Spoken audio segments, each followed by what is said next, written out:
नमस्कार दोस्तों, ये कहानी बड़ी ही रोचक और दिल को छू लेने वाली कहानी है।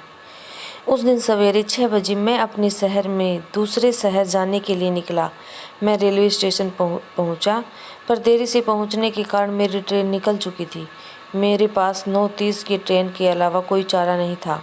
मैंने सोचा कहीं नाश्ता कर लिया जाए, बहुत ज़ोर की भूख लगी थी। मैं होटल की तरफ जा रहा था। अचानक मेरी रास्ते में नज़र फुटपाथ पर बैठे 2 बच्चों पर पड़ी। दोनों लगभग 10-12 साल के ही रहे होंगे। बच्चों की हालत बहुत ख़राब हो चुकी थी। कमजोरी के कारण अस्थिपंजर साफ दिखाई दे रहे थे। वे भूखे लग रहे थे। छोटा बच्चा बड़े को खाने के लिए बार बार कह रहा था। बड़ा उसे चुप कराने की कोशिश कर रहा था। मैं अचानक रुक गया। दौड़ती भागती जिंदगी में यह ठहर से गए जीवन को देख मेरा मन भर आया। सोचा इन्हें कुछ पैसे दे दिए जाए। मैंने उन्हें 10 रुपये देकर आगे बढ़ गया। तुरंत मेरे मन में एक विचार आया, कितना कंजूस हूँ मैं। 10 रुपये का क्या मिलेगा? चाय तक ढंग से नहीं मिलेगी। स्वयं पर शर्म आई और फिर वापस लौटा। मैंने बच्चों से कहा, कुछ खाओगे? बच्चे थोड़े असमंजस में पड़ गए। मैंने कहा, बेटा मैं नाश्ता करने जा रहा हूँ, तुम भी कर लो। वे दोनों भूख के कारण तैयार हो गए। उनके कपड़े गंदे होने के कारण होटल वाले ने डांट दिया और भगाने लगा। मैंने कहा, भाई साहब उन्हें जो खाना है वो उन्हें दो, पैसे मैं दूंगा। होटल वाले ने आश्चर्य से मेरी ओर देखा। उसकी आंखों में उसके बर्ताव के लिए शर्म साफ दिखाई दी।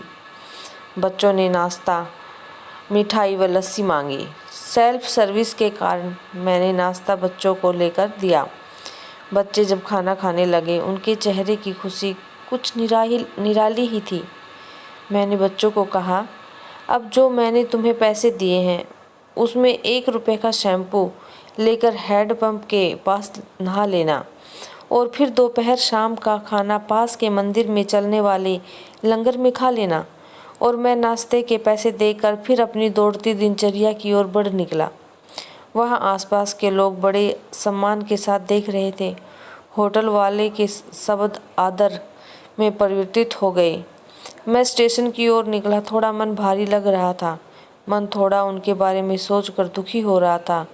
रास्ते में मंदिर आया। मैंने मंदिर की ओर देखा और कहा, हे भगवान, आप कहाँ हो? इन बच्चों की ये हालत, ये भूख, आप कैसे चुप बैठ सकते हैं? दूसरे ही क्षण मेरे मन में विचार आया, पुत्र, अभी तक जो उन्हें नाश्ता दे रहा था वो कौन था? क्या तुमने, लगता है तुमने वह सब अपनी सोच से किया? मैं स्तब्ध हो गया। मेरे सारे प्रश्न समाप्त हो गए। ऐसा लगा जैसे मैंने ईश्वर से बात ही की हो। मुझे समझ आ चुका था, हम निमित्त मात्र हैं उसके कार्यकलाप के। वो महान है। भगवान हमें किसी की मदद करने तब ही भेजता है जब वह हमें उस काम के लायक समझता है। हम किसी मदद को मना करना वैसा ही है जैसा भगवान के काम को मना करना। अतः आपको कोई भूखा या लाचार मिले या आप से कुछ खाने के लिए मांगे, तो आप अपनी सामर्थ्य के अनुसार मदद जरूर करें, क्योंकि स्वयं भगवान ने आपको इस काम के लिए चुना है। चलिए आज की सुहानी सुबह का शुभारंभ करें, कुछ इसी संकल्प के साथ कि भिक्षावृत्ति को हम बढ़ावा ना दें, लेकिन अशक्त, लाचार और भूखे की मदद हम जरूर करें। ईश्वर से प्रार्थना हमें सद्बुद्धि प्रदान करे और इस लायक बनाए। हम बदलेंगे, युग बदलेगा। हम सुधरेंगे, युग सुधरेगा। पहले अपना आप सुधारे। आओ यारों, मिलकर हम मानवता का रूप निखारें। धन्यवाद।